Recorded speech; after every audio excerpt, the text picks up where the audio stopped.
I'm wondering now, just in case that federal government doesn't follow through, because from what we saw, if we are to take what happened with the NLC as an example, we saw them drag out, drag on. There were several back and forth, and then it was violence or action that got them to sit.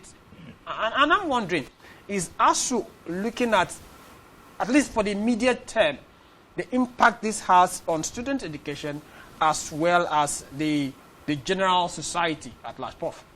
Thank you very much. Let me put it this way. It is quite unfortunate that the country education sector are degenerated to this state of decadence. My brother, we shouldn't deceive ourselves. What is the state of the facilities? I told you earlier on that the 2009 renegotiated agreement, right? Yes. It encompasses the funding of the university system. Facilities require or needed or essential for learning to be put in place. All these are not there. You said something earlier on that, if ASUU embark on strike, and when the strike is called off or suspended, we run a kind of a crash program to make sure that we complete the sessions and all the rest. That what of the standard? That was what informed is that where are the facilities? Where are the lecture rooms? The working environment? Whereby under the students should learn. It's not about the lecturers alone. It's about the students. The university is not well funded. The facilities are not there. Grossly inadequate in most cases. So the kind of knowledge, the way knowledge should be imparted on the student, it's not about just writing exam and pass exam. I believe is that there's a difference between passing exam and acquire knowledge. So if the right environment, the right facilities that are needed in the universities are not there to acquire this knowledge, we are deceiving ourselves. And ASUU is a union of integrity. We can't deceive ourselves. Taking you on that, you notice that the research and development, every country that seems to be making sense in the world today, you look at the size of their research and development budget. It's not small. And then when you begin to look at the critical issues that are emerging in the world, talk about AI. We are not even yet looking at how we can produce people that will be relevant in the next 20, 30 years in the global economy. So, buttressing that point that you made, my question now would be, what other alternative, apart from these very kinetic responses from us? Let me enlighten you on the aspect of research. What a very fantastic observation you have made. In spite of the gross inadequate of facilities for research, I want to let you know that Nigeria university system have a lot of research breakthrough. A lot of research breakthrough, in spite of a very difficult environment that we are working in. Making use of some of these facilities, there are a lot of research breakthrough. It's not contestable. But the question is this. You said earlier on, research and development. Research findings supposed to translate to development. But the question is this. Is the government of the country consuming the research product? Most of the research products are stolen, even by the advanced country. Emphasis is not placed on the research output for the country to make use of research output. There are many of research products in this country that the consumers, people are using it without paying anything on it, the country of the Western world. Let's government come out and to prove this wrong. Because we don't know what we believe about the university system is that part of the work of a scholar or an academic is to teach the student. Even in teaching the student, your research findings should be inculcated into the knowledge you are disseminating to the student. And to help society. Fantastic. But at the end of the day, this research product, nobody places emphasis on it. Nobody uses it. That's why somebody can just believe that, one of the things that, as you're saying, proliferation of universities. There are so many states establishing university, even when the existing one are not well funded. So what I'm saying in essence is that with area of research, right, I want to let you know, viewers, Nigeria public know that Nigeria universities, public universities, both state and federal, there are a lot of research products. We are not the one to use it. The government is supposed to make the windows, but nobody is placing emphasis on it. If we take that issue, it will take us a day to discuss on that. Let me just pause there. We don't have let me just. Yes, I'll allow you to continue that, but to follow up on that, after you just finish making your contribution, he raised the issue of ASUU's stance against the proliferation of universities. That I'm wondering, does this proliferation, is it limited to just government-owned or even private? You don't want private entities to also own universities. Does that cover that? I wanted that clarity. No. It's respect to public universities. Okay, public universities. Public universities, yes. Okay, so because they are not funding what we have already, it doesn't make any sense to continue to build new ones. Is that what you're saying? Putting more. Putting more. We are not saying if the existing one are well funded, there's need. Facilities are provided, and you know that there is a need for please have more university, which should be adequately be funded. There's no problem about that. Okay, quickly, Doctor, you were about to chip in. Yes, my contribution there was I wanted us to look at what we mean by quality. We were talking about students after coming in doing they do crash program, and then they mention about qualities. Yes. Quality, for you to maintain quality, it needs improvement from time to time.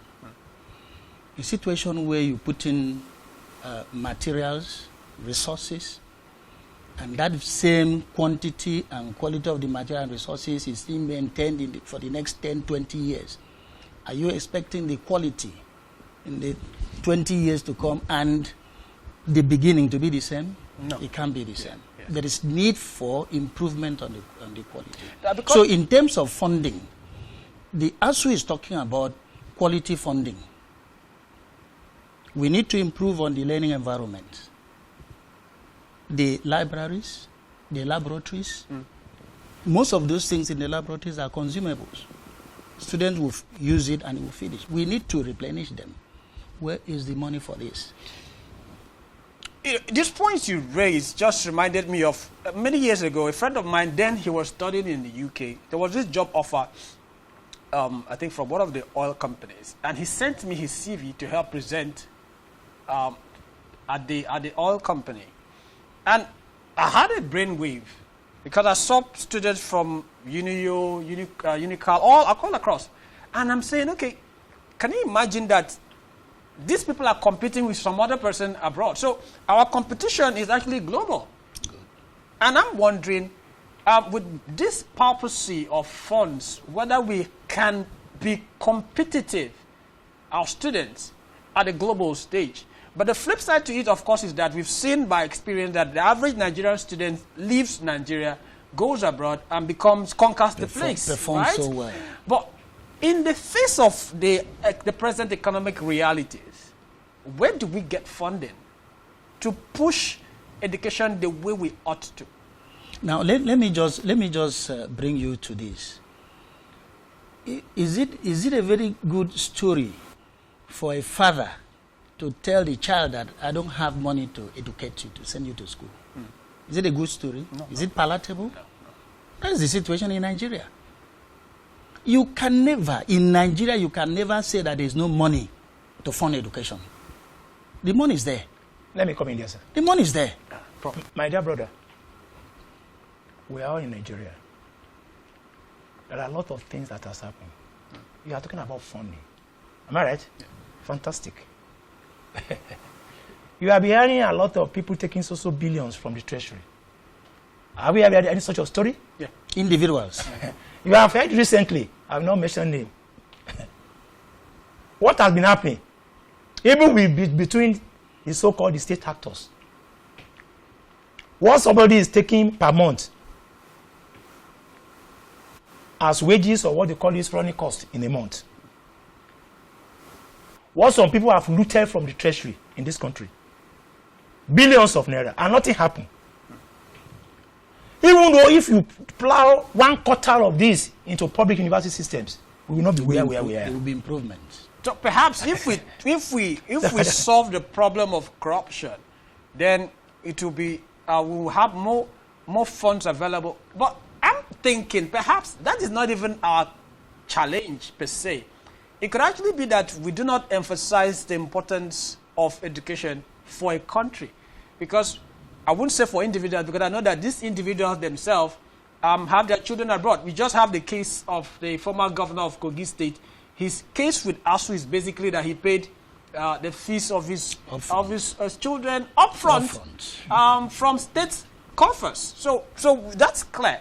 But I'm wondering, is this issue an issue of corruption alone? We don't have availability of funds, or is it because we've not prioritized it? Fantastic. It's a case of misplacement of priority. It's a misplacement of priority. There's no country that cannot attain a level of development without placing emphasis on education. It's a case of misplacement of priority, and the state actors, there's gross lack of patriotism. Let me give you an example from my experience. I'm from southwest part of this country. In the Second Republic, that is 1979 to 1983, I am a product of free education.